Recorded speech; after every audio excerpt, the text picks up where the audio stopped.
កូនស្រី Edith Rickelhoff តាមប្រពៃណីឃើញច្បាស់ណាស់ថាពិធីមង្គលការនេះ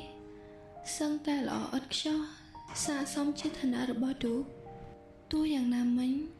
ឃើញច្បាស់ណាស់ថាក្រសែភ្នែករបស់ភ្ញៀវដែលចូលរួមគឺពោរពេញទៅដោយការស្អប់ខ្ពើមប្រមាថមើលងាយរួមទាំងកាមតណ្ហាគ្មានសុភមង្គលដែលអាចមើលឃើញនៅក្នុងអាពាហ៍ពិពាហ៍នេះទេសូម្បីតែបិទភ្នែកស្រមៃសូមគ្រប់ភាវៈផ្ដល់ពរជ័យនៅចំពោះមុខព្រះជាម្ចាស់ផ្ដល់សុភមង្គលពរជ័យដល់គូស្វាមីដ៏ស្រស់ស្អាតមួយគូនេះខ្ញុំពិតជាមានអារម្មណ៍ថាខុសចំពោះលោកអាចារ្យណាពាក្យជូនពរគឺពុំអាចកើតឡើងនៅក្នុងទំនាក់ទំនងមួយនេះទេថ្ងៃនេះខ្ញុំបានរៀបការជាមួយនឹងបុរសដែលស្អប់ខ្ញុំបំផុតនៅក្នុងជីវិតហើយនឹងអាចសម្លាប់ខ្ញុំនៅថ្ងៃណាមួយសូមឲ្យសេចក្តីសុខកើតមានដល់គូដ៏ស្រស់ស្អាតមួយគូនេះវាដូចជាសំណាងអាក្រក់ពីអតីតកាលកំពុងតែកាត់ម្ដងទៀតមកលើខ្ញុំឲ្យលុយដែលឯងមានទាំងអស់មកយើងមកហាកុំប្រាប់ណាថាបងយកលុយទៅលេងល្បែងអស់ទៀតហើយនាងរមើសគុណអ្នកណាជាអ្នកចិញ្ចឹមឯងមកដល់ពេលនេះតែផ្ដាស់បងបានចិញ្ចឹមខ្ញុំមកពេលណាលុយដែលបងយកទៅពីខ្ញុំតាំងប៉ុន្មាននោះបងនឹងគិតសងវាយ៉ាងម៉េចនាងស្រីចង្រៃត្រឹមត្រូវហើយកឹមចន្ទើការស្លាប់ដ៏គ្មានន័យមួយនេះជាចុងបញ្ចប់នៃជីវិតដ៏សែនវេទនារបស់ខ្ញុំតើនេះនាងជានរណាគេនេះមិនអាចជាការផ្ទេរព្រលឹងអ្នកនាងអេឌីតអ្នកនាងមិនបានភ្លេចថាថ្ងៃនេះជាថ្ងៃអ្វីទេមែនទេអំបញ្ញមិញ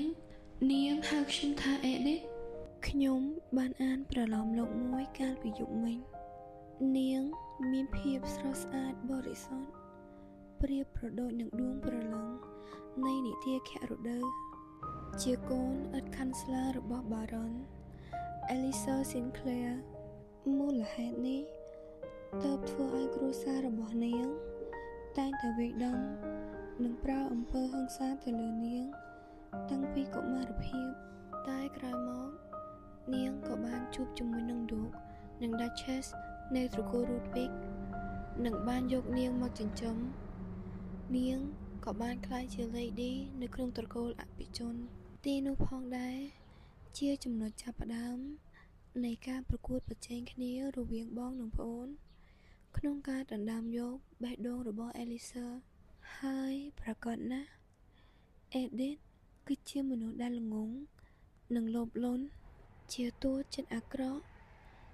ដែលពោរពេញទៅដោយការឆ្លក់វង្វេងនិងស្នេហាការច្រណែនឈ្នានីសនឹងធ្វើរឿងគ្រប់យ៉ាងដែលនាំអន្តរាយដល់អេលីសាសូហ្វៀឯងដាក់មញ្ជុលបាក់នៅក្នុងកាដូហើយឬនៅនាងខ្វាក់ភ្នែកដោយសារតែការច្រណែននឹងធ្វើគ្រប់យ៉ាងដើម្បីតែសម្លាប់អេលីសានាងកាត់មកជាកូនអភិជនជាកូនស្រីសំណោកមានលុយចាយមិនអស់មិនគួរសោះលោកម្ចាស់កំពុងតែចាំអរគុណច្រើនណាអរគុណកែប្រែកំហុសទាំងអស់របស់អេឌីនមិនពិបាកទេខ្ញុំបានចាំសាច់រឿងទាំងអស់រួចហើយនឹងមិនឲ្យប្រវត្តិសាស្ត្រសាំដាដាច់ខាតត្រូវណាស់វាគឺជារឿងដ៏សែនល្អក្នុងជីវិតមួយនេះប្រសិនបើលើកនេះខ្ញុំធ្វើឲ្យគ្រប់យ៉ាងដើរទៅក្នុងផ្លូវល្អខ្ញុំនឹងអាចរស់ដោយមានក្តីសុខនៅក្នុងពិភពលោកមួយនេះបានហើយលោកប៉ាអរុនសួស្តីនោះជាមុនពេលដែលការគិតរបស់ខ្ញុំបែរជាចំណែកនេះមិនហួសពេលហើយទេដែលនិយាយថាអរុនសួស្តីយឺតយ៉ាវយ៉ាងម៉េចក៏មិនបិទទ្វារទៀតនេះជារឿងអ្វី Edith Rickelhoff ផ្ទៀងផ្ទាត់អត្តសញ្ញាណរួចរាល់បើកម្រងការចងចាំ តែម្ដងប៉ុណ្ណោះ សូមមេត្តាលើកលែងឲ្យខ្ញុំផងលោកប៉ាលើកលែងឲ្យខ្ញុំផងតែម្ដងនេះទេនេះជារឿងអ្វីនាងធំឡើងជាមនុស្សដែលមានអំនួតចារឹកឆ្មឹងឆ្មៃនោះគ្រាន់តែជារឿងដែលបន្លំភ្នែកអ្នកខាងក្រៅតែប៉ុណ្ណោះខ្ញុំដឹងខុសហើយខ្ញុំសុំទោសដោះលែងខ្ញុំចេញទៅតើឯងនឹងមិនតបស្នងអ្នកមានគុណដែលខំចិញ្ចឹមឯងមកទេឬនៅខាងក្រៅនាងគឺជាមុខមាត់របស់ត្រកូលរ៉ូបដ៏ប្រណិតគ្រឿងអលង្ការដ៏សែនថ្លៃប៉ុន្តែនៅក្នុងផ្ទះនាងជាកន្លែងបញ្ចេញកំហឹងរបស់គ្រួសារសូម្បីតែអ្នកបម្រើក៏មិនគោរពនាងដែរនេះគឺជាតុក្កតាដ៏មានតម្លៃបំផុតរបស់ Count Rickelhoff នាងជាអ្នកណានាងអាចធ្វើបានទេខ្ញុំEdith Rickelhoff ឯងមិនចេះរៀបចំខ្លួនឲ្យទាន់មុនពេលព្រឹកទេឬថ្ងៃនេះឯងមិនអាចបង្កើតកំហុសជាដាច់ខាតគ្រួសាររូបិតកំពុងតែព្យាយាមចាប់កំហុសនៅក្នុងស្ថានភាពបែបនេះឯងមានចាំពាក្យដែលយើងបាននិយាយប្រាប់ឯងឬទេត្រូវតែប្រាប់ពួកគេថាឯងនឹងយកអ្នកបម្រើផ្ទាល់ខ្លួនទៅជាមួយ3នាក់មានតែវិធីនេះប៉ុណ្ណោះដែលយើងអាចឈានទៅរកជំហានបន្ទាប់នេះមិនមានអ្វីខុសពីជាតិមុនទេសរុបព័ត៌មានឡើងវិញត្រកូល Ludwig និងត្រកូល Rickelhoff គឺមានចំនួនជាមួយគ្នាតាំងពីយូរណាស់មកហើយត្រកូលទាំងពីរមានឋានន្តរស័ក្តិស្ទើរតែស្មើគ្នាប៉ុន្តែក្រោយមកត្រកូល Ludwig ក្លាយទៅជាត្រកូល Duke ដោយសារទទួលបានជ័យជំនះពីសង្គ្រាមកាលពីប៉ុន្មានឆ្នាំមុន Count Rickelhoff មានការខឹងសម្បារដែលគិតថា Ludwig បានដណ្ដើមអ្វីដែលជារបស់ខ្លួននេះជាមូលហេតុដែល Count Rickelhoff សម្រេចចិត្តឲ្យ Edith រៀបការចូលទៅក្នុងត្រកូល Duke ដើម្បីជាកេងសម្ងាត់មិនអីទេកុំយំអីថាមិនត្រូវនេះក៏អាចជាឱកាសរបស់យើងដែរខ្ញុំនឹងធ្វើវាឲ្យល្អបំផុតទោះបីជាអនាគតទៅជាយ៉ាងណាក៏ដោយដោយដែលគេនិយាយថាមនុស្សអាក្រក់តែងតែមានរឿងគួរឲ្យអាណិតពេលនេះអ្វីដែលខ្ញុំអាចធ្វើបានគឺហាមដើរតាមគន្លងរបស់ Edith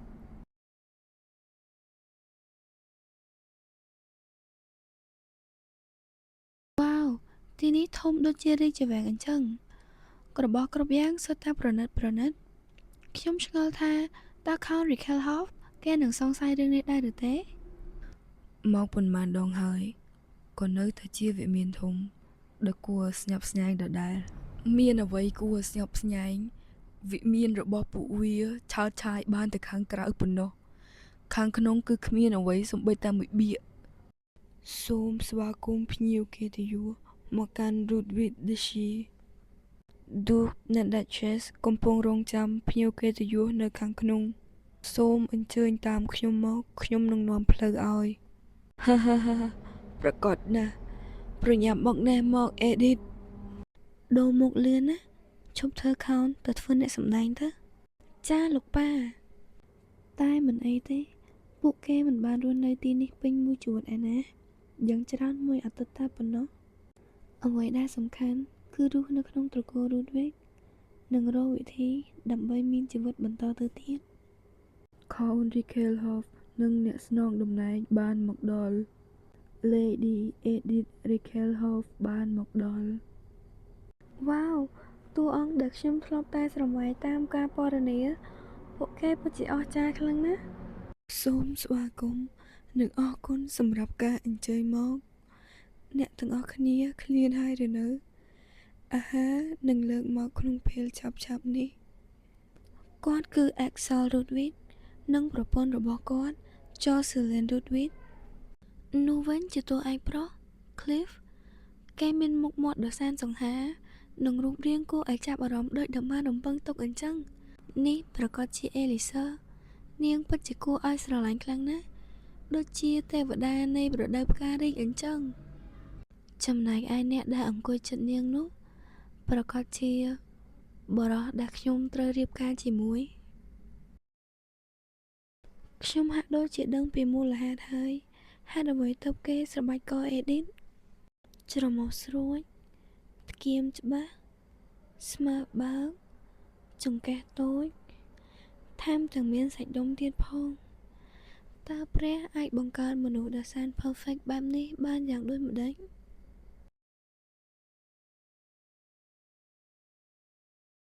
ហើយយ៉ាមែនមិនក៏ទៅសម្លឹងមុខគេអញ្ចឹងគ្រាន់តែគេស្អាតប៉ុណ្ណោះនៅក្នុងពេលនេះខ្ញុំមិនអាចចាប់អារម្មណ៍អ្នកណាបានទេម្ហូបអ៊ីសិនខៃមិនក៏អាចឆ្ងាញ់យ៉ាងនេះឪពុកម្ដាយពិតជាមិនអាចស្ងប់ចិត្តបានទេទោះបីជាបញ្ជូនកូនឲ្យនៅទីណាក៏ដោយនេះចាប់ផ្ដើមហើយឬខ្ញុំឆ្ងល់ថាតើកូនស្រីរបស់ខ្ញុំអាចនាំអ្នកបម្រើរបស់នាងមកជាមួយពីរនាក់បានដែរឬទេព្រោះអ្នកបម្រើដែលនៅជាមួយច្រើនឆ្នាំប្រកាសជាយល់ចិត្តកូនស្រីខ្ញុំជាងច្បាស់ណាស់អ្នកបម្រើរបស់យើងជំនាញគឺមិនចាញ់ត្រកូលណាឡើយលោកអាចទុកចិត្តបាន Duchess Ludwig អ្នកស្រីមានន័យថាកូនស្រីរបស់ខ្ញុំមិនចាំបាច់មានអ្នកបម្រើនៅពេលដែលនាងរៀបការហើយទេ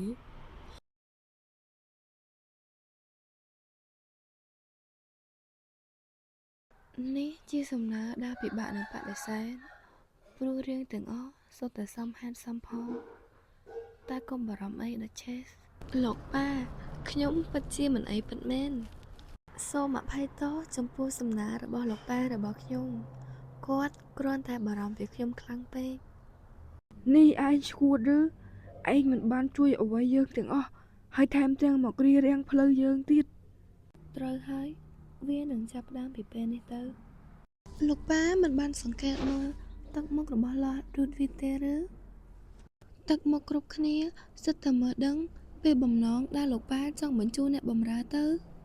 អាពាហ៍ពិពាហ៍នេះធ្វើឡើងគឺដើម្បីបំបត្តិការសង្ស័យបើពួកគេសង្ស័យអ្នកបម្រើក៏ធ្វើអ្វីមិនកើតដែរចុះឯងអាចធ្វើអីបានបើសិនជាឯងនៅតែឯងនោះគិតឲ្យច្បាស់ម្ដងទៀតលោកប៉ាពេលដែលខ្ញុំនៅតែឯងគេប្រកាសជាគិតថាខ្ញុំមិនអាចធ្វើអ្វីបានហើយបន្ទាប់មកគេនឹងបន្ធូរការសង្ស័យឈ្មោះរបស់នាងគឺ Elisa រឿងដែលត្រូវធ្វើពេលនេះគឺលុបបំបាត់ការសង្ស័យនៅពេលដែលពួកគេទុកចិត្តខ្ញុំហើយខ្ញុំនឹងធ្វើជាឈឺដើម្បីឲ្យអ្នកបម្រើរបស់យើងមកទីនេះបានរយៈពេលខ្លីចាប់តាំងពីថ្ងៃនោះមកដល់ពេលនេះគឺរយៈពេល1អាទិត្យហើយមានអារម្មណ៍ថាតឹងទ្រូងខ្លាំងណាស់ទីបំផុតថ្ងៃអាពាហ៍ពិពាហ៍ក៏បានមកដល់ពេលនេះខ្ញុំមិនបាច់ត្រឡប់ទៅផ្ទះវិញទៀតទេសូមព្រះដែលបង្កើតប្រទានពរដល់ការបំពាក់ចិញ្ចៀន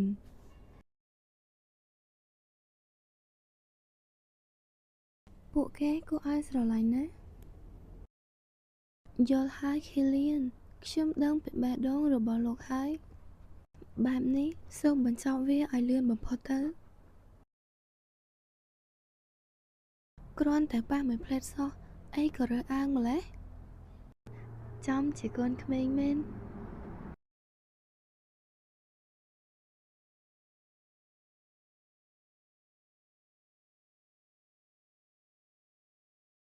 ហឺឯងមានឃើញទេ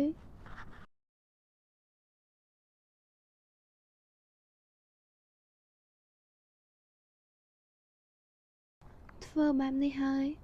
តើមានអ្វីអាចផ្លាស់ប្ដូរទេធ្វើអ្វីធ្វើទៅខ្ញុំមិនចាប់អារម្មណ៍គេទេអរគុណណាស់ក្មេងតូច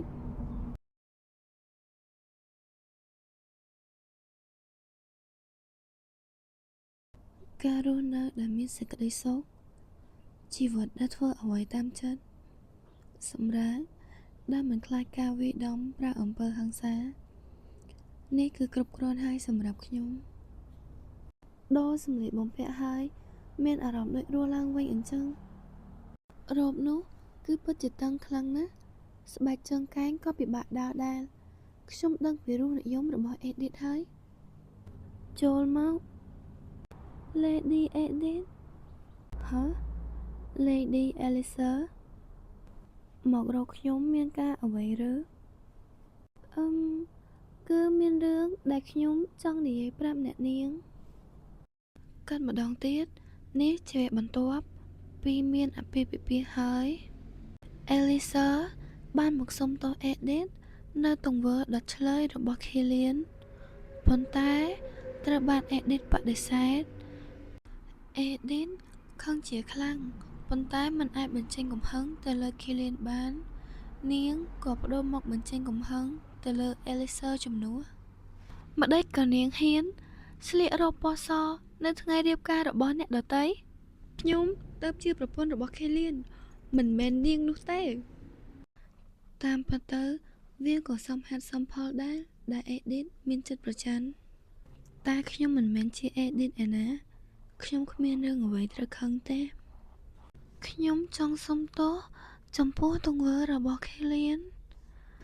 ខ្ញុំសង្ឃឹមថាអ្នកនាងនឹងមិនប្រកាន់គេទៅចុះទោះបីជាគេជាមនុស្សដែលត្រជាក់មិនសូវបញ្ចេញអារម្មណ៍ប៉ុន្តែ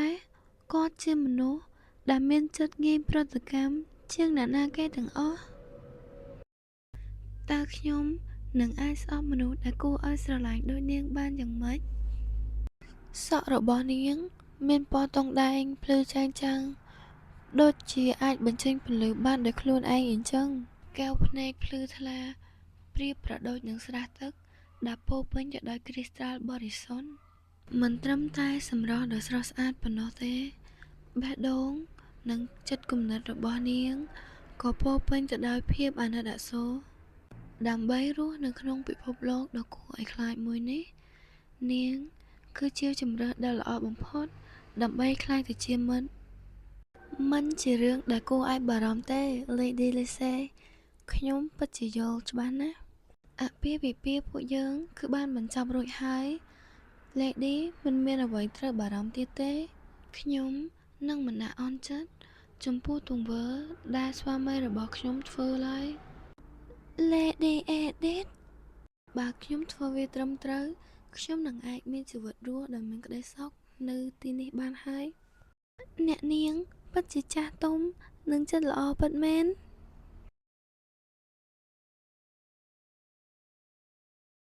អូខ្ញុំមិននឹងអាចប្រៀបបាននឹងអ្នកនាង Elisa ទៅរ៉ូបដែលអ្នកនាងពាក់ថ្ងៃនេះពិតជាស័ក្តិសមនឹងអ្នកនាងខ្លាំងណាស់ខ្ញុំមិនយល់ពីអ្នកនាងចង់និយាយនោះទេលោកស្រីខ្ញុំយកកន្សែងមកដល់ហើយអូខ្ញុំរំខាន Lady យូរពេកហើយបន្ទាប់មក Killian នឹងខ្ញុំបានន័យថាខ្ញុំត្រូវទៅសិនហើយអរគុណណា Lady Elisa ធ្វើដំណើរដោយសុវត្ថិភាពណាជួបគ្នាថ្ងៃស្អែក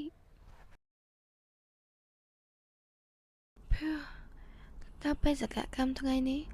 ចប់ហើយមែនទេពេលនេះខ្ញុំនៅម្នាក់ឯងទីបំផុតខ្ញុំអាចសម្រាកមែនទែនហើយមានអារម្មណ៍ដូចបានចាប់ជាតិសាថ្មីអញ្ចឹងបន្ទាប់ពីបានងូតទឹកក្តៅហើយបើខ្ញុំជាកូនប្រសាររបស់ឌូងតើអ្នកបម្រើនឹងរៀបចំទឹកឲ្យខ្ញុំងូតបែបនេះរាល់ថ្ងៃឬពិតជាអស្ចារ្យខ្លាំងណាស់អ្នកណាទៅខ្វល់ថាគ្មានអ៊ីនធឺណិតប្រើនោះខ្ញុំមិនបាច់ខ្វល់រឿងភាពក្រីក្រនិងបងប្រុសដែលញៀនល្បែងរបស់ខ្ញុំនោះទេបន្ទាប់ពីនេះជីវិតរបស់ខ្ញុំនឹងរវល់ប៉ុណ្ណាទៅខ្ញុំនឹងទៅមើលល្ខោនអូបេរ៉ាការបរបាញ់សត្វញ៉ាំអាហារនៅក្រៅផ្ទះនាងងូតទឹកមុនពេលដែលកូនកំលោះមកដល់ឬពិតជាកូនក្រមុំដ៏ខូខើមែន Killian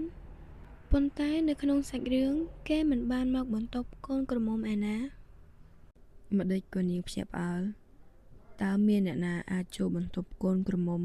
ក្រៅពីកូនកំលោះដែលឬខ្ញុំមិនបានរំពឹងថាលោកនឹងមកទីនេះទេល្អហើយដែលនាងចេះគិតបែបនេះអញ្ចឹងខ្ញុំត្រូវធ្វើយ៉ាងម៉េចបើអំឡុងពេលរៀបការលោកមិនសូម្បីតែឲ្យខ្ញុំបំពាក់ចិញ្ចៀនឲ្យផងបែបនេះហើយតើឲ្យខ្ញុំមិនដឹងទៀតដោយយ៉ាងម៉េចដូច្នេះតើនាងមិនបានរំពឹងការណាត់ជួបឬក៏អ្វីមួយផ្សេងទេឬ អាចយកទៅធေါ်ពេកហើយតើគេអាចសង្ហារួមទាំងមានចិត្តអាក្រក់បែបនេះដែររបៀបណាមិនមានហេតុផលអ្វីដែលខ្ញុំត្រូវខឹងទៅលើ Killian ទេពេលនេះខ្ញុំគ្មានកម្លាំងសូម្បីតែខឹងគេខ្ញុំគ្រាន់តែនិយាយតាមដែលមើលឃើញតែប៉ុណ្ណោះខ្ញុំឃើញថាលោកតែងតែជៀសវាងខ្ញុំទើបសន្មតថាលោកនឹងមិនចូលមកតែប៉ុណ្ណោះអញ្ចឹងតើលោកមានគម្រោងថានឹងគេនៅទីនេះឬ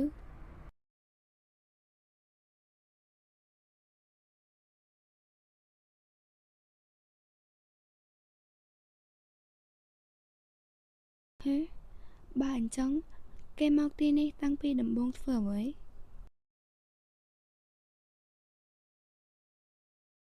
Killian ហេតុអ្វីបានជាចេញពីបន្ទប់កូនក្រមុំបែបនេះ Elisa ខ្ញុំបានទៅទីនោះរួចហើយនាងហាក់ដូចជាមិនបានរំពឹងអ្វីសោះនៅរាត្រីនេះមានន័យថាយ៉ាងម៉េចនាងគឺសម្រាកនៅក្នុងអាងទឹកប៉ុន្តែមុននេះខ្ញុំប្រកាសណាស់ថា Elisa នាងតែងតែមើលឃើញពីចំណុចល្អរបស់អ្នកដទៃជានិច្ចតែត្រកូល Rickelhoff នេះគឺមិនដូចពួកយើងនោះទេពួកគេមានល្បិចច្រើនណាស់អញ្ចឹងពាក្យដែល Lady Edith និយាយនាងនិយាយថាយ៉ាងម៉េចមុននេះ Lady Edith បាននិយាយសរសើររូបរបស់ខ្ញុំសប្បាយចិត្តណាស់ខ្ញុំស្មានថាវាជាការពិតមុនពេលដែល Killian បានប្រាប់ខ្ញុំតើ Edith ខឹងដោយសារតែរូបដែលនាងជ្រើសពាក់ឬ Killian សាកស្រមៃមើលតើនាងនឹងអន់ចិត្តប៉ុណ្ណាអន់ចិត្តគ្រាន់តែមើលទៅលើរូបដែលស្រីម្នាក់នោះពាក់ក៏ដឹងបាត់ទៅហើយនាងមិនសំបីតាខ្វល់ថានាងកំពុងពាក់អ្វីឆើតឆាយគ្មានរសនិយមមិនសមហេតុផលថោកទាប Killian មិនក៏អាចនិយាយពាក្យអសុរោះបែបនេះទៅលើប្រពន្ធរបស់ខ្លួនឯងអញ្ចឹង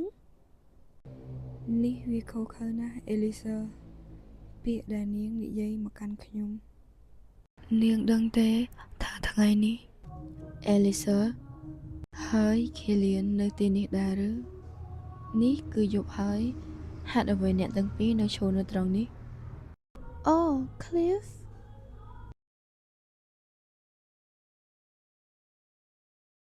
ម្ដេចក៏រាងកាយនេះ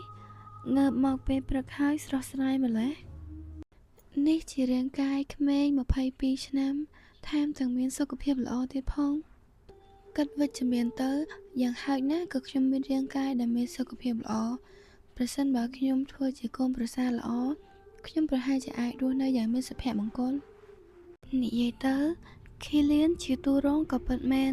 ប៉ុន្តែគេគឺលះបង់ច្រើនណាស់សម្រាប់ Elisa Dude និង Duchess គឺពិតជាចូលចិត្ត Elisa ណាស់ថាមិនត្រូវ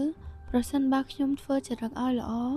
ពួកគាត់អាចនឹងទទួលស្វាគមន៍ខ្ញុំដោយភាពកក់ក្ដៅផងដែរទោះបីជាការជួបដំបូងរបស់យើងរៀងមិនល្អក៏ដោយពេលនេះខ្ញុំនឹងរៀបចំខ្លួនដើម្បីទៅសួរសុខទុក្ខពួកគាត់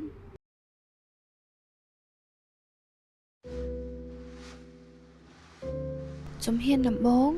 ដើម្បីមានជីវិតរស់ខ្ញុំត្រូវតែទទួលបានការពេញចិត្តពីតួអង្គដែលសំខាន់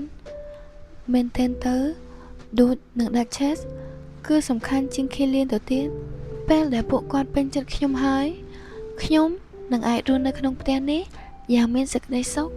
បើខ្ញុំទៅសួរសុខទុក្ខគាត់ទាំងព្រឹកបែបនេះតើពួកគាត់នឹងគិតថាខ្ញុំជាកូនប្រសារល្អដែរឬទេអូនេះគឺជាកណ្ដឹងហៅអ្នកបម្រើដែលខ្ញុំតែងតែឃើញក្នុងប្រឡោមលោកទេតើ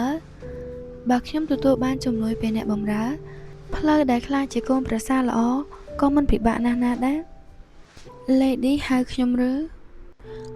នាងទៅរៀបអាំងទឹករួចហើយមកជួយរៀបចំខ្លួនឲ្យខ្ញុំហើយត្រូវគេហៅថា Lady ប៉ុន្មានដងហើយក៏នៅតែមានអារម្មណ៍ថាចម្លែកដដែល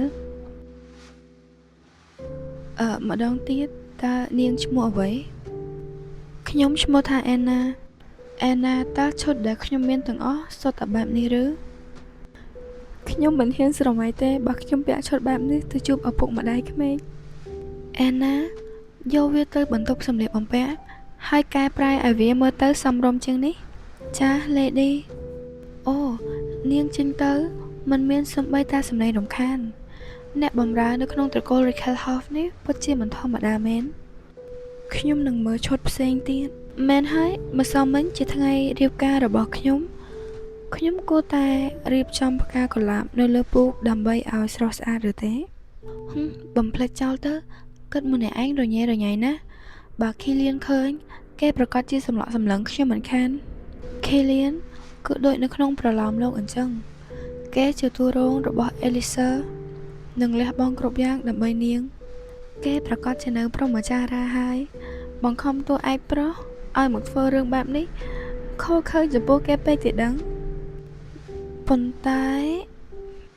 បើម្សិលមិញមិនមែនជាយល់សប្តិទេគេមកទីនេះធ្វើអ្វី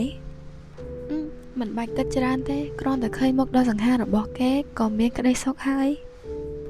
រួចរាល់ហើយអ្នកនាងសក់របស់អ្នកនាងគឺរួចរាល់ហើយចំណែកឯសំណើដែលឲ្យខ្ញុំផ្ញើទៅបន្ទប់សម្លៀកបំពាក់នោះខ្ញុំក៏ធ្វើឲ្យរួចដែរហើយមែនទេអរគុណច្រើនណាស់អេណានាងពិតជាឈួតហើយឆោស៊ូណាខ្ញុំសន្យាជាមួយនឹងខ្លួនឯងថានឹងមិនលងស្រឡាញ់ Killian ទេសូមគោរពលោកអុកញ៉ាឌូកនិងលោកស្រី Duchess ខ្ញុំគិតថាពួកគាត់ប្រហែលជាដឹងហើយថាយប់មិញ Killian មិនបានដេកនៅក្នុងបន្ទប់កូនក្រមុំទេអរគុណច្រើនណាស់ Edith ម្សិលមិញហត់ពេញមួយថ្ងៃហើយថ្ងៃនេះងើបពីព្រលឹមមកទៀតខ្ញុំបារម្ភពីឯងតើឯងមានអារម្មណ៍ថាភ័យខ្លះទេកុំបារម្ភអីណាខ្ញុំជឿថាកៅអីនេះគឺត្រៀមសម្រាប់ខ្ញុំរួចមុនហើយមែនហើយអេឌីតខោនគឺបានចិញ្ចឹមនាងមកយ៉ាងល្អនិងឆើតឆាយជាទីបំផុតខ្ញុំឆ្ងល់ថាតើនាងដឹងពីតួនាទីរបស់ភរិយាហើយឬនៅសំណាងល្អដែលខ្ញុំមានការចងចាំរបស់អេឌីត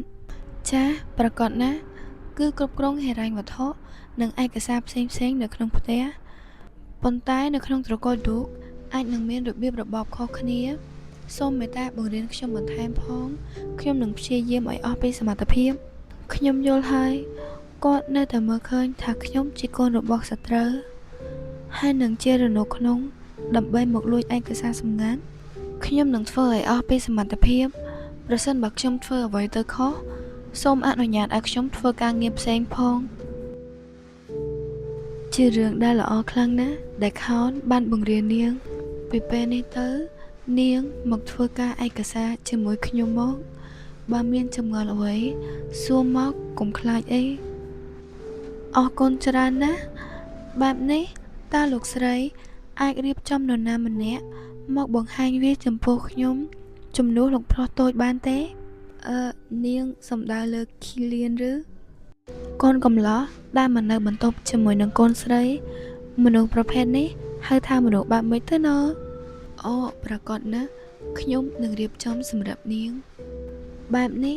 អញ្ចឹងខ្ញុំសំលាទៅសិនហើយខ្ញុំស្មានតែត្រូវស្លាប់ដោយសារតែថប់ដង្ហើមហើយអ្នកនាងមិនអីទេឬអូមិនអីទេខ្ញុំគ្រាន់តែភ័យបន្តិចលោកគឺ Weinkampf Renanfall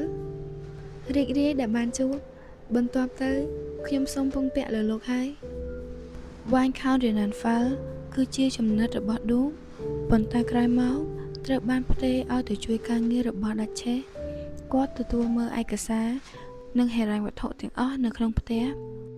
បន្ទាប់ពីគ្មានវត្តមានរបស់ឌូកគាត់គឺជាអ្នកដែលកាន់អំណាចនិងដឹងពីរឿងគ្រប់យ៉ាងនៅក្នុងផ្ទះនេះដូចជាអាណានិងមេទាំងអស់គ្នានៅក្នុងផ្ទះនេះខ្ញុំមិនដឹងពីព័ត៌មានរបស់ពួកគេទេដោយសារតែពួកគេមិនមែនជាតួអង្គសំខាន់តើអ្នកនាងពិបាកដើរឬសូមទោសផងខ្ញុំនឹងប្រញាប់ទៅមិនគួរឲ្យជឿនេះគឺជាការពិពណ៌នាតែមួយសន្លឹកនៅក្នុងសិភៅប្រឡំលោកតែវាពិតជាអស្ចារ្យណាស់នេះគឺជាគ្រឿងអលង្ការទាំងអស់របស់ដឈីនៅពេលដែលមានពិធីជប់លៀងធំសមាជិកនឹងអនុញ្ញាតឲ្យពាក់គ្រឿងអលង្ការទាំងនេះគឺជាគ្រឿងសព្វាវុធនិងគ្រឿងសឹកទាំងអស់ដែលផលិតឡើងដោយជាងដែលមានជំនាញ ភាគច្រើនគឺត្រូវប្រើប្រាស់ដោយឌូកនិងលោកប្រុសធំវ៉ាវលយខ្លាំងណាស់នេះវិញគឺជាបណ្ដុំអចលនទ្រព្យនៃដាឈីបណ្ណាល័យនេះគឺពោរពេញទៅដោយសៀវភៅដែលកម្រជាច្រើនតើខ្ញុំអាចមកទីនេះបានគ្រប់ពេលឬក៏ត្រូវសុំការអនុញ្ញាតពីនរណាគេម្នាក់ទេដរាបណាអ្នកនាងជាសមាជិករបស់ Raquel Hoff អ្នកនាងអាចចូលមកទីនេះបានគ្រប់ពេលខ្ញុំយល់ហើយនៅជីវិតមុនរបស់ខ្ញុំទោះបីជាមានការតាំងពិព័រណ៍នៅទីណាក៏ខ្ញុំមិនដែលបានទៅដែរព្រោះតែសម្បត្តិដែលចូលទស្សនានោះគឺថ្លៃខ្លាំងណាស់សម្រាប់ខ្ញុំនេះវិញគឺជាសាលសិល្បៈវ៉ាវដោយសារវាមានគឺធំខ្លាំងពេកថ្ងៃនេះសូមផ្អាកទស្សនកិច្ចត្រឹមនេះសិនចុះអរគុណខ្លាំងណាស់រ៉េណានដែលបាននាំខ្ញុំមកទស្សនកិច្ចបែបនេះអរគុណចំពោះសុជីវធម៌និងការបរិយាយដ៏សែនពិរោះខ្ញុំមិនគិតថាមានកន្លែងដ៏ស្រស់ស្អាតបែបនេះនៅក្នុងជីវិតពិតទេខ្ញុំគ្រាន់តែធ្វើអ្វីដែលខ្ញុំត្រូវធ្វើប្រសិនបើអ្នកនាងចង់ថ្ងៃស្អែកយើងអាចដើរមើលម្ដងទៀតដំណើរត្រឡប់នេះខ្ញុំសូមណែនាំអ្នកនាងនេះគឺជាសាលជួបជុំកន្លែងនេះជាញឹកញាប់តែងតែទទួលភ្ញៀវដែលមកលេងផ្ទះរបស់ឌូកសាលជួបជុំ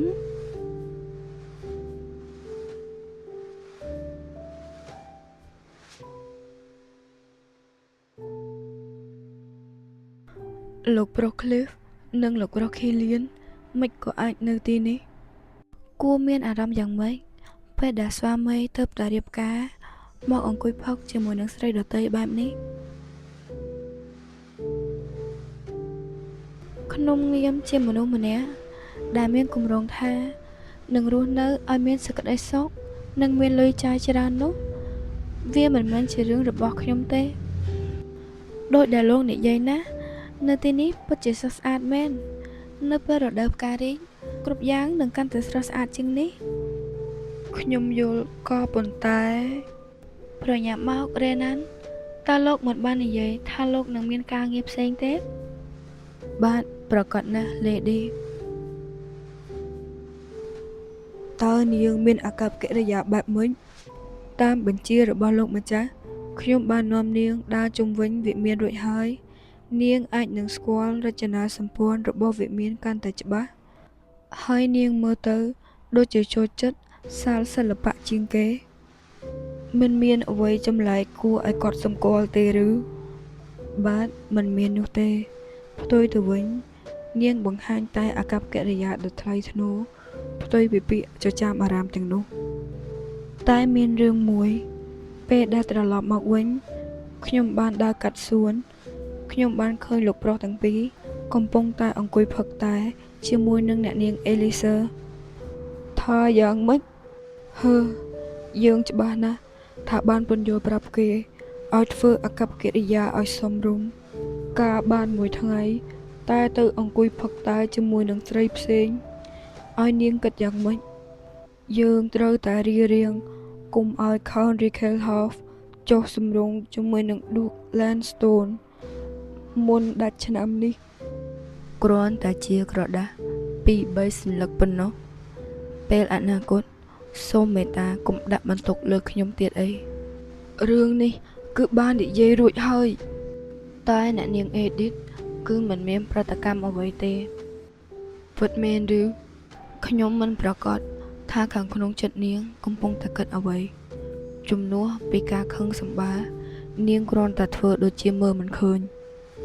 Edith Raquel Hoff នាងក៏មិនធម្មតាដែរ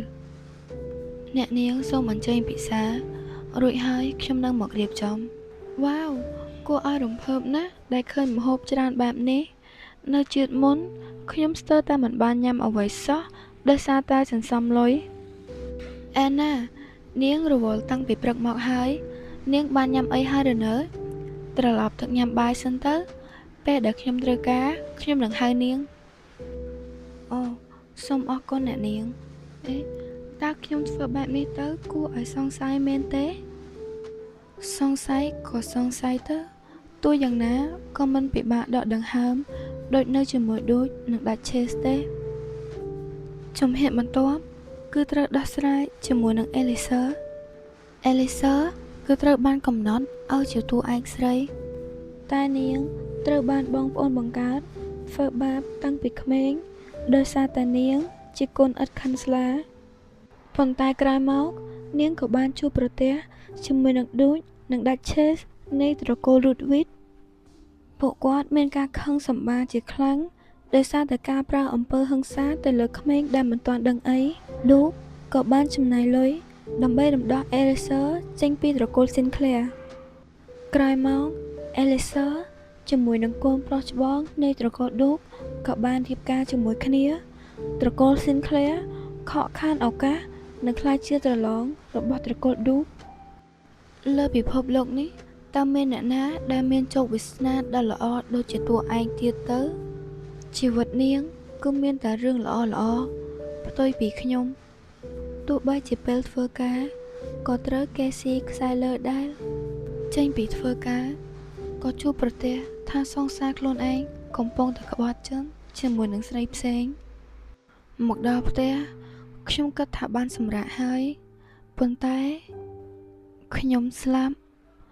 ដោយស្នាដៃរបស់បងប្រុសខ្ញុំប៉ាម៉ាក់តើគាត់នឹងយំដែរឬទេមិនអាចទេគាត់មានតែបារម្ភពីបងប្រុសខ្ញុំលើសដើម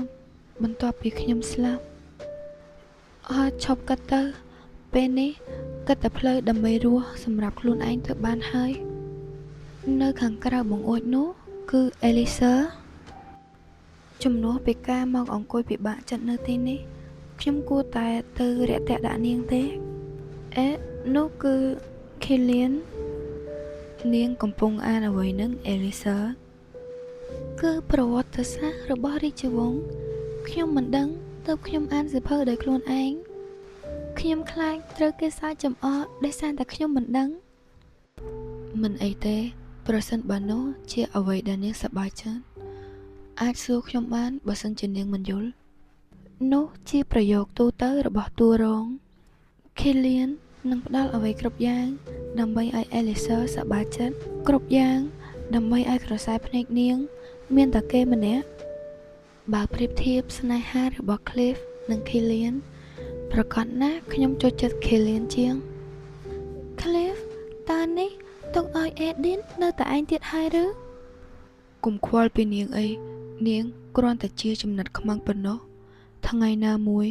នាងនឹងចាក់ចេញពីទីនេះ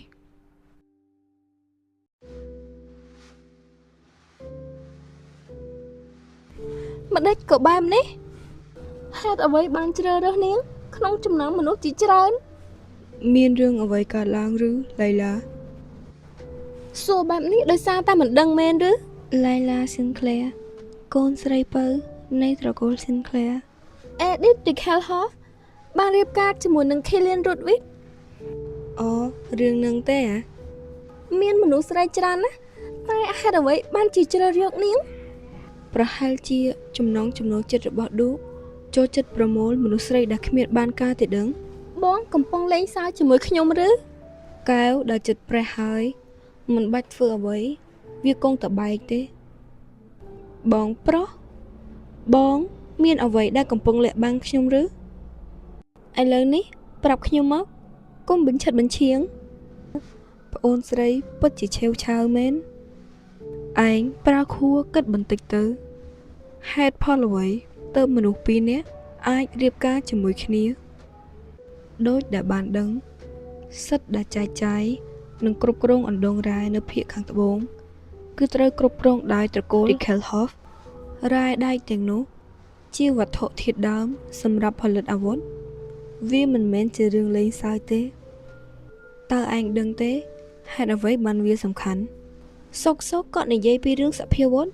ខ្ញុំមិននឹងអាចដឹងទៅអូប្អូនស្រីដ៏គួរឲ្យស្រឡាញ់របស់បង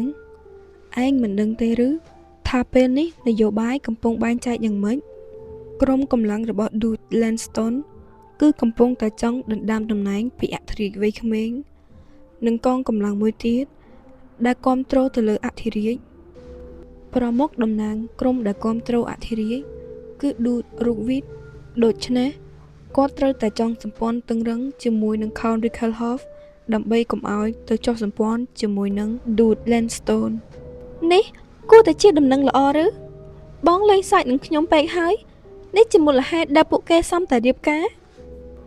គ្រប់គ្នាសុទ្ធតែគិតបែបនេះរឿងសប្បាយទៅតែចាប់ផ្ដើមប៉ុណ្ណោះតើមើលទៅ Count Rickelhoff ដូចជាកំពុងចងសម្ព័ន្ធជាមួយនឹង Dude មែនទេនាងស្រីចង្រៃនេះនាងមិនអាចធ្វើវាឲ្យត្រឹមត្រូវទេឬសុំទោសលោកប៉ាកូនធ្វើខុសហើយខ្ញុំនឹងព្យាយាមធ្វើឲ្យបានល្អជាងនេះត្រូវហើយនាងគួរតែធ្វើឲ្យបានល្អជាងនេះបែបហ្នឹងមែនឬវាស្ដាប់ទៅដូចជារឿងដែលកុហកមែនហើយបើយើងមិនបានឃើញដោយផ្ទាល់ភ្នែកវាហាក់ដូចជារឿងដែលប្រឌិតឡើងអញ្ចឹងតើវាពិបាកទេអេឌីនមានចំណុចណាដែលឯងនៅមិនទាន់យល់ទេឯងសួរខ្ញុំបន្ថែមបានណាកុំខ្លាចអីចាស់អ្នកម៉ាក់អូនេះគឺដល់ពេលហើយអ្នកម៉ាក់កំពុងរងចាំអ្នកណាឬអូអេឌីននៅមិនទាន់ដឹងទេអ្នកម៉ាក់បានហៅអ្នកច្នៃម៉ូដសម្លៀកបំពាក់រាជវង្សមកទីនេះបន្តិចទៀតនឹងមកដល់ហើយអ្នកច្នៃម៉ូដសម្លៀកបំពាក់បើតាមសាច់រឿងដើមលោកស្រីអ្នកច្នៃម៉ូដសម្លៀកបំពាក់បានមកដល់ហើយឲ្យគេចូលមកថ្ងៃនេះសម្រាប់កិច្ចការព្រមនេះសិនបានហើយចាអ្នកម៉ាក់ខ្ញុំគួរតែចាំសាច់រឿងឲ្យបានច្បាស់មុននឹងចាប់ផ្ដើមមានអារម្មណ៍ថាពេលដែលចាស់ទៅខ្ញុំរើសតែម៉ូដដដែលវគ្គនេះខ្ញុំនឹកឃើញហើយក្មេងៗតើជួយរើសម៉ូដឲ្យម៉ាក់ផងបានទេអូភ្លាមពេកតែដឹងមិនបានរំពឹងទុកសោះ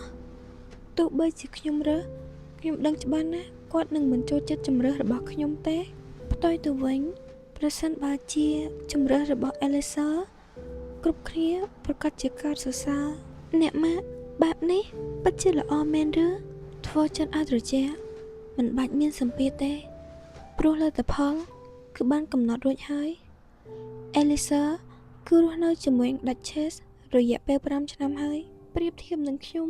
ដែលទៅតែឃើញ design ក្នុងប្រឡោមលោកបែបនេះលើកដំបូងអ្នកម៉ាក់មួយនេះយ៉ាងម៉េចដែរ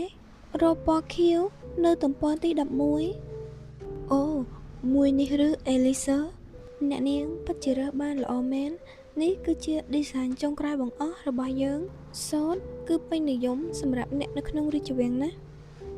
មើលទៅដូចជាជំរើសដែលល្អឥតខ្ចោះ Duchess គឺមានសម្បុរពណ៌សពណ៌អ្វីក៏ស័ក្តិសមនឹងនាងដែរជាពិសេសគឺពណ៌ទឹកបេងដែលកាន់តែធ្វើឲ្យភ្នែកពណ៌ត្នោតនោះកាន់តែលេចធ្លោអេឌីនគិតយ៉ាងម៉េចដែរម៉ូដដែល Elisa រើសនោះគឺពិតជាស័ក្តិសមនឹងអ្នកម៉ាក់ណាប៉ុន្តែប្រសិនបើអ្នកម៉ាក់ចង់បានអ្វីដែលថ្មីប្លែកនោះខ្ញុំគិតថាមួយនេះយ៉ាងម៉េចដែររ៉ូបមួយនេះវាបើសិនជាថ្ងៃណាមួយអ្នកម៉ាក់ចង់បានអ្វីដែលប្លែកម៉ូដមួយនេះយ៉ាងម៉េចដែរអ្នកម៉ាក់មានរសនិយមល្អកម្រមានអ្នកណាដែលពាក់ហើយអាចស័ក្តិសមដូចជាអ្នកម៉ាក់ណានៅសតវត្សទី11រ៉ូបបែបនេះគឺមើលទៅប្រណិតណាស់ស័ក្តិសមនឹងលោកស្រីនៃត្រកូលអភិជនរ៉ូបនេះគឺពិតជាស្រស់ស្អាតប៉ុន្តែបើខ្ញុំពាក់ទៅតើវាមិនឆើតឆាយពេកទេឬគាត់កំពុងតែស្ទាក់ស្ទើរហើយខ្ញុំគិតថាកាន់តែចាស់គួរតែពាក់ពណ៌ដែលកាន់តែលេចទោះយ៉ាងណាក៏ដោយខ្ញុំគ្មានបំណងចង់ឈ្នះការប្រកួតបែបនេះទេអ្នកម៉ាក់គឺស្រស់ស្អាតណាស់រ៉ូបបែបនេះអាចនឹងសមនឹងអ្នកម៉ាក់ខ្លាំងឯងបញ្ចូលម៉ាក់ពេកហើយអញ្ចឹងខ្ញុំជឿតាមរសនិយមរបស់កូនស្រីទាំងពីរនាក់ចុះពេលនេះជ្រើសរើសសម្លៀកបំពាក់របស់ឯងម្ដងទៅ Elisa ខ្ញុំពិតជាមិនចាំបាច់ទេខ្ញុំមានសម្លៀកបំពាក់ច្រើនហើយមើលទៅក្បាច់ផ្កាមួយនេះពិតជាស័ក្តិសមណាស់ពេលដែលមានពិធីជប់លៀងមែនហើយអ្នកម៉ាក់មួយនេះក៏ស្អាតដែររ៉ូបពណ៌ផ្កាឈូកនេះ គឺសមជាមួយនឹងសម្បូរពណ៌សនិងថ្ពាល់ពណ៌ស៊ីចម្ពោះរបស់អេលីសាណាមែនហើយអេឌីតពិតជាភ្នែកមុតមែនតើម៉ូដបែបអាណាចក្របែបនេះយ៉ាងម៉េចដែរខ្ញុំពិតជាមិនអីពិតមែនសរុបមកគឺយកទាំង5នេះ ពិតជាការសម្រេចចិត្តដ៏ពិបាកពិតមែនអូព្រះមើលខ្ញុំចុះអេឌីតត្រូវការរូបថ្មីដែរទេខ្ញុំពិតជាមិនអីទេម៉ាដាមរ៉ូយ៉ាល់តើម៉ាដាមទទួលការច្នៃរូបឬទេចាប្រកាសណាស់គ្រាន់តែការច្នៃបន្តិចខ្ញុំអាចធ្វើបានតើអ្នកនាងត្រូវការយ៉ាងម៉េចបើអញ្ចឹងល្អណាស់អេណាទៅយករ៉ូបទាំងនោះមកខ្ញុំចង់ឲ្យដកគ្រឿងអលង្ការដែលជាប់នឹងរូបទាំងនេះចេញថែមទាំងបិទកន្លែងទ្រូងផងវាបញ្ចេញខ្លាំងពេកខ្ញុំមិនសូវជាសប្បាយចិត្តទេចាបែបនេះគឺមិនអីទេតែដូចជាចំណង់ចំណូលចិត្តរបស់អ្នកនាងគឺផ្លាស់ប្ដូរហូបែបហ្នឹងឬហើយក្រណាត់ត្រង់នេះសូមបិទបន្ថែមទៀតជាមួយនឹងត្រង់នេះផងទីបំផុតខ្ញុំធ្វើវារួចរាល់អស់ហើយតើគ្រឿងអលង្ការដែលដកចេញពីរូបនោះនឹងមានតម្លៃប៉ុណ្ណាទៅខ្ញុំកំពុងតែចូលទៅចិត្តម៉ាក់ក្មេកដើម្បីទៅបង្កើតភាពស្និទ្ធស្នាលហើយបែបនោះ Killian តើគេមកទីនេះដើម្បីអ្វីលោកមានរឿងអ្វីឬមកតាមខ្ញុំមកខ្ញុំមកប្រាប់ថាអេលីសហៅនាងឲ្យទៅផឹកទឹកតែនៅក្នុងសួនអូបែបនេះទេឬតើមានវគ្គតែផឹកទឹកតែជុំគ្នាបែបនេះដែរឬក៏ខ្ញុំនឹកមិនឃើញខ្ញុំប្រកាសណាស់ថាអេលីសាមានបំណងចង់ឲ្យគេមករកខ្ញុំសូម្បីតែផែនខ្នងក៏ត្រូវគូមកយ៉ាងស្រស់ស្អាតស្មាទាំងនោះតើគេជាអ្នកហែលទឹកអាជីពឬចង្កេះតូចបែបនេះគឺគួរឲ្យតាក់ទាញណាស់កុំបារម្ភអីអេលីសាខ្ញុំគ្រាន់តែមើលប៉ុណ្ណោះអេឬមួយគេដឹងហើយថាខ្ញុំលួចមើលគេខ្ញុំប្រមាននាងខ្ញុំសុំទោសគ្មានចេតនាលួចមើលទេសូមកុំនិយាយអ្វីផ្ដេសផ្ដាសនៅចំពោះមុខអេលីសានាងជាសមាជិកសំខាន់នៅក្នុងគ្រួសារនេះក៏ជាមនុស្សសំខាន់របស់ខ្ញុំផងដែរលោកគ្រាន់តែចង់និយាយពាក្យធ្វើឲ្យខ្ញុំឈឺចាប់តែប៉ុណ្្នឹងទេឬខ្ញុំក៏ជាមនុស្សដែរលោកមិនដឹងទេនាងជាមនុស្សខ្ញុំស្មានតែជាសត្វអសេរពិសទេតើ Killian នេះ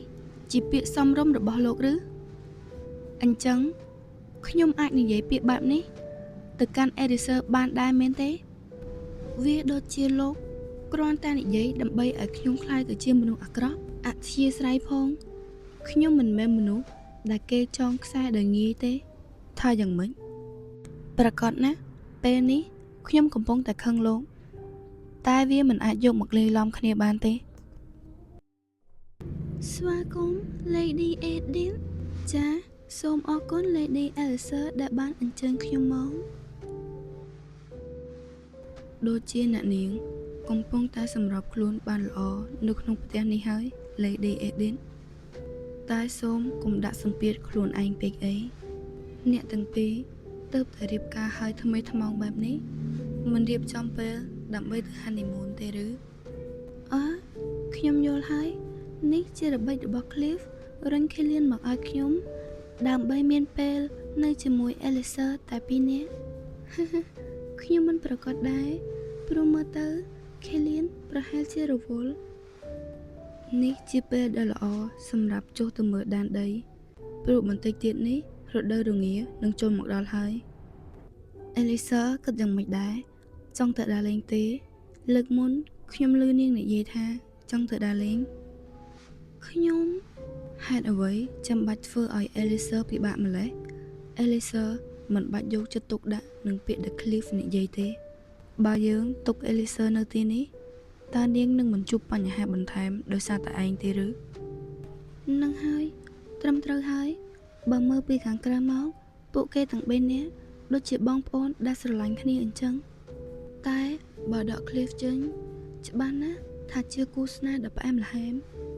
ប្រហែលដោយសារតែគេជួទូឯងទេដឹង ទើបមានការគិតដ៏ល្អិតល្អន់បែបនេះ ចុះ Lady Edith គិតយ៉ាងម៉េចដែរ ចាការគិតរបស់ខ្ញុំ បើដកវត្តមានរបស់ខ្ញុំនៅក្នុងវិមាននេះគឺមានតែ Lady Killian និង Elisa តែប៉ុណ្ណោះតើអ្នកនាងគិតយ៉ាងម៉េចដែរចំពោះស្ថានភាពបែបនេះ Lady Elisa ជាមួយនឹង Killian នៅជុំគ្នាក្នុងវិមាននេះ Lady មិនមានអារម្មណ៍ថាវាចម្លែកទេឬសរុបមកគឺនិយាយដើម្បីតែចង់បញ្ឆិតបញ្ឈៀងខ្ញុំគេនិយាយដូចជាដៃគូសន្ទនានោះគ្មានតម្លៃអ្វីទាំងអស់ទាំងដែលដឹងថាស្ថានភាពពេលនេះ Killian មិនចូលចិត្តខ្ញុំហាក់ដូចជាពិបាករកមនុស្សដែលមានសិលធម៌នៅក្នុងគ្រួសារនេះណាខ្ញុំមិនខ្វល់ទេថាយ៉ាងម៉េចនេះជាកាតព្វកិច្ចរបស់ Lord Cliff ដែលទៅត្រួតពិនិត្យដែនដីតើខ្ញុំមានសិទ្ធិបញ្ចេញមតិឬបើសិនជាខ្ញុំមិនចង់នោះខ្ញុំចង់មានន័យថាទោះយ៉ាងណាក៏ដោយបាននិយាយដែលស្មោះត្រង់ទៅការដែលយក Lady Elisa ទៅជាមួយនោះវាហាក់ដូចជាលើសបន្តិចគឺអាត្មានិយមការធ្វើដំណើរតាមរទេះសេះរយៈពេលយូរនោះគឺពិតជាគួរឲ្យធុញទ្រាំណាស់ហើយ Lady Elisa ក៏មិនមែនជាភរិយារបស់ Lord Cliff ឯណាវាអាចនឹងបង្កើតជាពាក្យចចាមអារាមដែលទប់មិនជាប់ពេលនោះតើលោកអាចក្រាបរងបន្ទុកទាំងនេះបានដែរឬ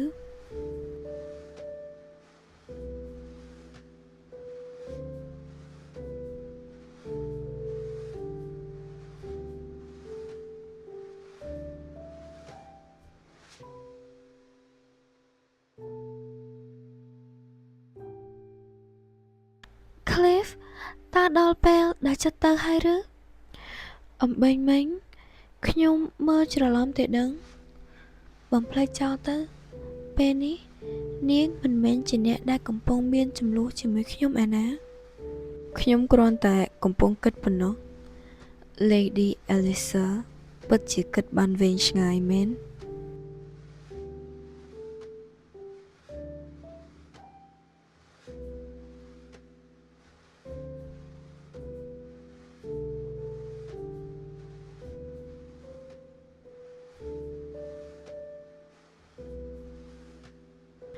ហេតុអ្វីបានជានាងលោកប្រុសតូចគឺពិតជាមនុស្សដែលមានចិត្តសប្បុរសមែនសូម្បីតែពេលនេះក៏ខ្ញុំព្យាយាមធ្វើដូចជាលោកដែរ Killian ម្ដេចក៏មកឈរលើរានហាលតែម្នាក់ឯងកណ្ដាលយប់បែបនេះ Elisa តើមានរឿងអ្វីកើតឡើងឬមិនមានអ្វីទេខ្ញុំឮថាថ្ងៃនេះអ្នកម៉ាក់បានហៅអ្នកកាត់ដេរមកគាត់សប្បាយចិត្តណាស់ដែលទីបំផុតបានទិញរ៉ូបថ្មីឲ្យ Elisa ហើយតែ Killian បានទិញឲ្យខ្ញុំច្រើនហើយខ្ញុំពិតជាមានអារម្មណ៍សំទោសណាស់ដែលគ្រប់ពេលខ្ញុំតែងតែជាបញ្ហាមានរឿងអ្វីដែលត្រូវសុំទោសអ្នកម៉ាក់តែងតែច្រណែនគ្រួសារដែលមានកូនស្រីពួកយើងគួរតែអរគុណនាងដែលជួយមើលថែពួកយើងបានយ៉ាងល្អស្វាមីនិងកូនប្រុសទាំងពីររបស់គាត់ធំឡើងសុទ្ធតែជាកងកម្លាំងខ្នើយអ្នកម៉ាក់តែងតែប៉ងប្រាថ្នាចង់បានកូនស្រីជានិច្ចគាត់ក៏ចង់ទិញសម្លៀកបំពាក់ឲ្យ Lady Edith ដែរចង់ឲ្យ Lady សប្បាយចិត្តអំឡុងពេលជាភរិយារបស់ Killian មានន័យថាយ៉ាងម៉េចថ្ងៃនេះ Lady Edith គឺមិនចង់សំបីតែទិញសម្លៀកបំពាក់មែនឬ Lady គ្រាន់តែយករ៉ូបដែលខ្លួនមានឲ្យជាងកែច្នៃនិងចំណាយពេលដើម្បីជួយរើសសម្លៀកបំពាក់របស់ខ្ញុំនិងអ្នកម៉ាក់ដើម្បីចំណាប់អារម្មណ៍មនុស្សស្រីដែលមិនដែលពាក់រ៉ូបមួយលើសពី2ដងនោះគឺជា Edith Dickelhoff នាងគិតថាសម្លៀកបំពាក់ទាំងនោះមិនស័ក្តិសមនឹងឋានៈរបស់នាងតែជួយជ្រើសរើសវាសម្រាប់អ្នកម៉ាក់និងអេលីសឺ ខ្ញុំប្រកាសចិត្តណាស់ថាអេឌីតមិនមែនគិតបែបនោះទេ នាងធ្វើបែបនេះជាការប្រឆាំងក្នុងថ្ងៃមង្គលការឬទាំងដែលសម្ដែងធ្វើដូចជាមិនបានរំពឹងអ្វីសោះខ្ញុំនឹងចាំមើលថ្ងៃដែលនាងត្រូវបានលាតត្រដាងត្រឹមត្រូវហើយនាងពិតជាថោកទាបណាស់ខ្ញុំមិនបានចង់ឃើញរបស់ដែលគួរឲ្យខ្ពើមទាំងនោះទេ Killian ដូចជាលោកធ្វើឲ្យខ្ញុំឈឺចាប់ដើម្បីតែការពេញចិត្តរបស់ខ្លួនឯងតែប៉ុណ្ណោះទេ Killian តើលោកស្អប់អេឌីតខ្លាំងណាស់ឬ ស្ត្រីម្នាក់នោះគឺជាអសិរពិសពេលនេះនាងគ្រាន់តែក្រាបនឹងដីតែប៉ុណ្ណោះនៅពេលដែលគ្រប់គ្នាទុកចិត្តនាងនឹងបង្ហាញចង្កូមឡើងវិញ Killian ពេលនេះខ្ញុំគួរតែរកអ្នកច្នៃម៉ូដថ្មីដែលត្រូវតាមចិត្តរបស់នាងបើនៅបន្តបែបនេះវាមិនមានរឿងល្អដល់កេរ្តិ៍ឈ្មោះរបស់យើងទេ Lady Edith ទឹកអប់ដែល Lady តែងតែប្រើគឺអស់ហើយតើខ្ញុំគួរតែតាក់ទងទៅជាងទឹកអប់ទេទឹកអប់ឬអូខ្ញុំយល់ហើយទឹកអប់គឺមិនអាចកើតឡើងវិញដូចជាវេទមន្តទេគឺត្រូវចំណាយលុយដើម្បីទិញវាលុយខ្ញុំត្រូវចំណាយលុយរបស់ខ្លួនឯងឬខ្ញុំតែងតែសន្សំលុយដើម្បីស្ថានភាពដែលមិនអាចនឹកស្មានដល់ជានិច្ចលើកមុនពេលដែលការច្នៃរ៉ូបខ្ញុំក៏បានឲ្យគេដកយកត្បូងពេជ្រយកមកដែរបែបនេះអភិជនដូចជាអេឌីតត្រូវចំណាយលុយដើម្បីគ្រឿងសម្អាងទាំងអស់នោះឬកាលពីជាតិមុនខ្ញុំតែងតែខិតខំរកលុយដោយមិនដឹងពីរបៀបប្រើប្រាស់វាទាល់តែសោះការដែលលួចប្រើគ្រឿងសម្អាងចាស់ៗនៅក្នុងបន្ទប់ទឹកគឺជារឿងដែលល្អណាស់សម្រាប់ខ្ញុំប៉ុន្តែពេលនេះប្រហែលជាមិនបាច់ធ្វើបែបនោះទៀតទេដឹងពេលដែលខ្ញុំធ្វើបែបនោះព្រោះតែខ្ញុំខ្លាចគ្រប់គ្នានឹងដឹងថាខ្ញុំមិនទទួលបានក្តីស្រឡាញ់ប៉ុន្តែជាតិនេះខ្ញុំនឹងយកគ្រប់យ៉ាងដែលខ្ញុំសមនឹងទទួលសាឡបងក៏មិនអីទេដឹងហៅគេមកចាស់អ្នកស្រីថាយ៉ាងម៉េចនិយាយម្ដងទៀតទៅមើលនេះខ្ញុំស្ដាប់មិនច្រឡំទេមែនទេមុននេះបន្តិចនេះជាស្តង់ដារទឹកអប់ដ៏ល្អបំផុតដែលយើងធ្លាប់មានទឹកអប់ប្រភេទនេះគឺប្រើកុលាប Titania Rose ដែលវាមានក្លិនបិទខ្លាំងពេលដែលនឹកទៅដល់ផ្កាកុលាបក្លិននេះគឺតែងតែលើកមកដំបូងគេបង្អស់ប៉ុន្តែវាមានក្លិនបិទពេកគឺមិនស័ក្តិសមសម្រាប់យុវវ័យទេខ្ញុំគិតថាអ្នកនាងគួរតែប្រើក្លិនទឹកអប់ដែលអ្នកនាងប្រើជាប្រចាំនោះរួមបញ្ចូលជាមួយនឹងក្លិននៃថានីជាមួយនឹង Test Out ប្រកបជាប្រណិតជាមិនខានទឹកអប់ប្រភេទនេះមានតម្លៃត្រឹមតែ2សែនសេណាសប៉ុណ្ណោះបើលាយជាមួយនឹងក្លិនដែលខ្ញុំបានណែនាំនោះអ្នកនាងនឹងទទួលបានក្លិនដូចជាកុលាប Ashley តែមានក្លិនដិតជាងបន្តិចបរិមាណ100មីលីលីត្រងាប់ហើយទឹកអប់ត្រឹមតែ100មីលីលីត្រតែមានតម្លៃដល់ទៅ2សែនវ៉ុនអញ្ចឹងមិនបាច់ទេខ្ញុំនឹងប្រើក្លិនដើម Lady ហេតុអ្វីមិនសាកលាយក្លិន Natalia ជាមួយនឹង Ashley ទៅខ្ញុំដឹងថាអ្នកនាងកំពុងចង់ប្រើទឹកអប់ក្លិនដូចដើមប៉ុន្តែពេលនេះអ្នកនាងរៀបការហើយអ្នកនាងគួរតែផ្លាស់ប្ដូរវាបន្តិចទៅនោះក៏ជាជម្រើសដ៏ល្អដែរទឹកអប់នោះមានតម្លៃត្រឹមតែ130,000សេណាប៉ុណ្ណោះអញ្ចឹងអាចចោះសល់ត្រឹមតែ120,000សេណាបានទេសូមអភ័យទោសបែបនោះគឺខ្ញុំមិនទទួលបានការចំណេញទេអញ្ចឹង125,000យ៉ាងម៉េចដែរ ខ្ញុំមិនចង់ឲ្យមានពាក្យចចាមអារាមថាខ្ញុំចាយលុយច្រើននៅពេលដែលទៅតែរៀបការបែបនេះទេជាការដោះដូរខ្ញុំនឹងឧស្សាហ៍ហៅលោកមកទីនេះណាបែបនោះមិនអីទេខ្ញុំគិតថាលោកប្រុសតូចបានរកឃើញភរិយាដ៏ល្អហើយពេលនេះខ្ញុំក៏មិនអាចប្រកែកអ្វីបានដែរអញ្ចឹងខ្ញុំនឹងទទួលសំណើរបស់អ្នកនាងចុះអរគុណច្រើនណាស់ហើយមិនក៏របស់ទាំងនេះថ្លៃខ្លាំងម្ល៉េះ Lady ខ្ញុំនឹងយកសម្ភារៈទាំងនេះទៅរៀបចំទុកដាក់អរគុណច្រើនណាស់អេណាខ្ញុំគិតថាខ្ញុំបាត់បង់ការយល់ដឹងពីតម្លៃប្រាក់នៅក្នុងពិភពលោកនេះហើយប៉ុន្តែនៅក្នុងជាតិមុនខ្ញុំមិនបានសំបីទៅទិញរបស់ដែលខ្ញុំត្រូវការពិតប្រាកដមានលុយគឺអាចផ្លាស់ប្ដូរការរស់នៅរបស់មនុស្សបានប៉ុន្តែបែបនេះក៏ដោយខ្ញុំមិនអាចចេះតែចាយលុយដែលគ្មានការគិតទេតើវាមិនគួរឲ្យអាណិតទេឬរាល់ខែខ្ញុំតែងតែបាត់បង់លុយរបស់ខ្ញុំឲ្យទៅបងប្រុសដែលគ្មានបានការនោះឈប់គិតហើយពេលនេះគ្រាន់តែចំណាយលុយនិងពេលវេលាឲ្យមានក្តីសុខគឺគ្រប់គ្រាន់ហើយអេណាខ្ញុំនឹងទៅសាល assistant បន្តិចទៀតនឹងត្រឡប់មកវិញចាស់ Lady វ៉ាវទីនេះពិតជាធំខ្លាំងណាស់ខ្ញុំមានអារម្មណ៍ដូចជួលសារមន្ទីរមកមើលនៅផ្ទះអញ្ចឹងអូខ្ញុំមិននឹកស្មានថា Rachel Hoff ចូលចិត្តសិល្បៈដែរសោះប្រហែលជានាងនៅខុសកន្លែងទេដឹងពិតជាគួរឲ្យចម្លែកចិត្តណាស់ហេតុអ្វីក៏គេចង់មានរឿងទៀតហើយត្រូវហើយពិតជារឿងដែលគួរឲ្យចម្លែកចិត្តមែនគ្រាន់តែជាផ្ទាំងគំនូរមួយហេតុអ្វីក៏អាចផ្ទុកអារម្មណ៍បានច្រើនកុះកបែបនេះបង្ហាញពីទុក្ខវេទនានិងសោកនាដកម្មដ៏គួរឲ្យសោកសៅយ៉ាងល្អឥតខ្ចោះតាមរយៈបុរសដែលជីសេះនោះគឺកំពុងតែចង់បញ្ចប់សោកនាដកម្មដ៏ឃោរឃៅមួយនេះឲ្យបានលឿនបំផុតមើលទៅវីរៈបុរសមួយនេះមិនចង់បានការកោតសរសើរពីនរណាគេទាំងអស់ព្រោះសង្គ្រាមមិនមែនជារឿងគួរឲ្យស្ញប់ស្ញែងទេ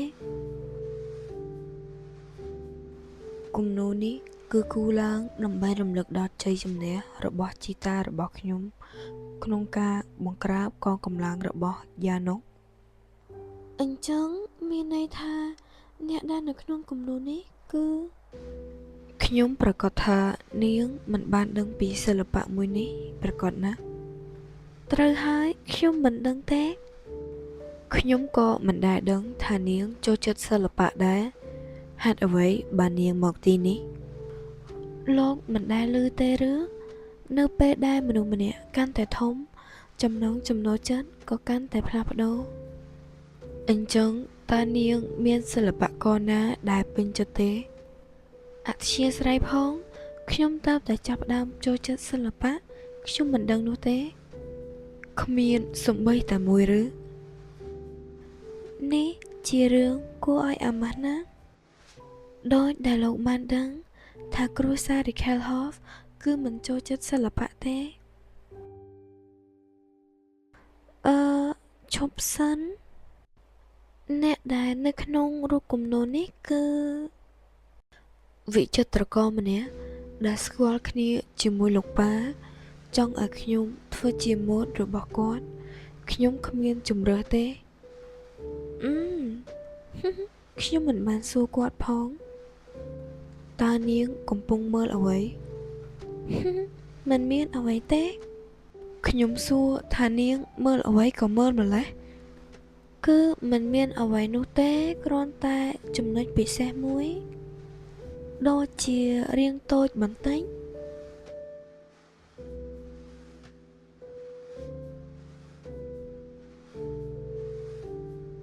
រាងកាយនៅក្នុងគំនូរនោះមិនមែនជារបស់ខ្ញុំទេ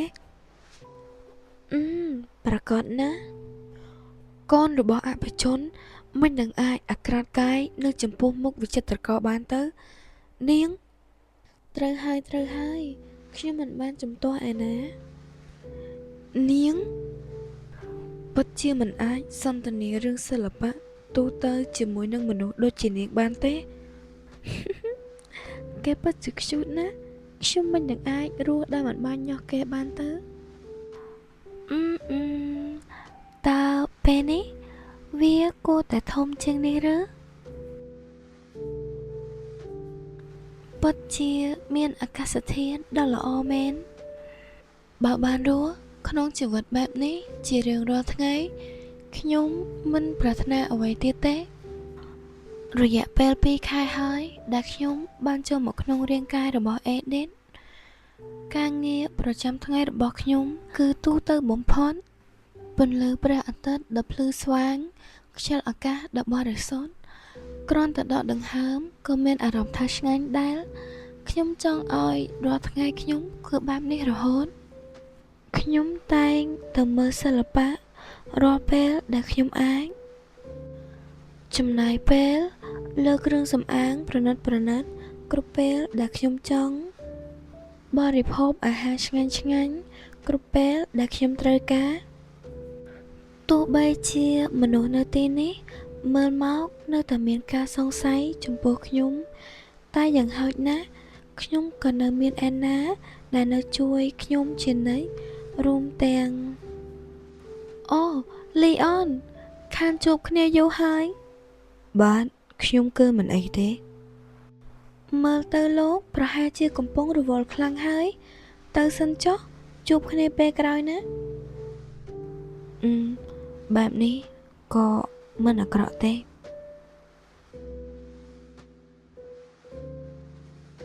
ថ្ងៃនេះខ្ញុំក៏ធ្វើដំណើរមកដោយសុវត្ថិភាពដូចរាល់ដង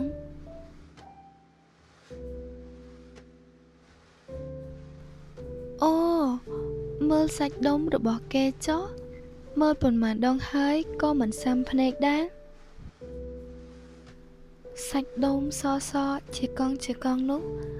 មើលហើយគឺពិតជាត្រជាក់ភ្នែកណាស់អេអេលីសានេះខេលៀនចេះមានប្រតិកម្មបែបនេះដែរឬ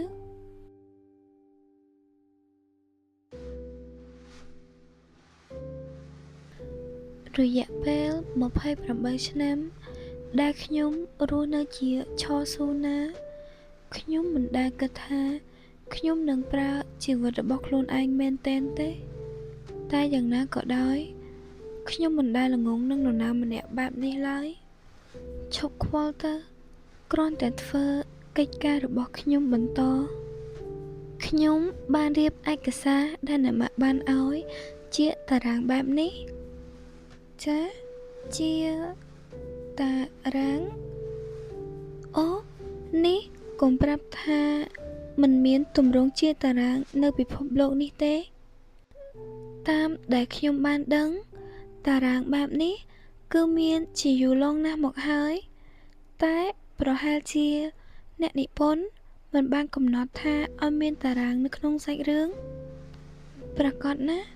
ព្រោះសាច់រឿងដែលបកស្រាយយ៉ាងលម្អិតនោះប្រកាសជាគួរឲ្យចាប់អារម្មណ៍ជាងការរៀបតារាងបែបនេះហើយអូខ្ញុំគិតថាបើរៀបតារាងបែបនេះវាអាចនឹងងាយយល់ជាង Lady Elisa ជាមនុស្សឆ្លាតនាងប្រហែលជាអាចយល់ពីតារាងបែបនេះបើនិយាយដល់ស្មោះត្រង់ទៅបែបនេះ Lady មិនគិតថាវាមិនចម្លែកពេកសម្រាប់អ្នកដទៃទេឬបែបនេះប្រហែលជាវាចម្លែកពេកសម្រាប់អ្នកដែលនៅទីនេះមែនទេដឹង Elisa តើមានរឿងអ្វីឬអូអ្នកម៉ាក់ខ្ញុំគ្រាន់តែបង្រៀនអេឌីនពីចំណុចខ្លះតែប៉ុណ្ណោះបែបនេះប្រកាសជាជួយអេឌីនបានច្រើនហើយឆោស៊ូណាគឺមិនពូកែខាងរៀបចំឯកសារបែបនេះទេអធិស្ឋានផងលោកប្រធានខ្ញុំនឹងប្រាប់នាងហើយនឹងរៀបចំវាឲ្យលោកម្ដងទៀត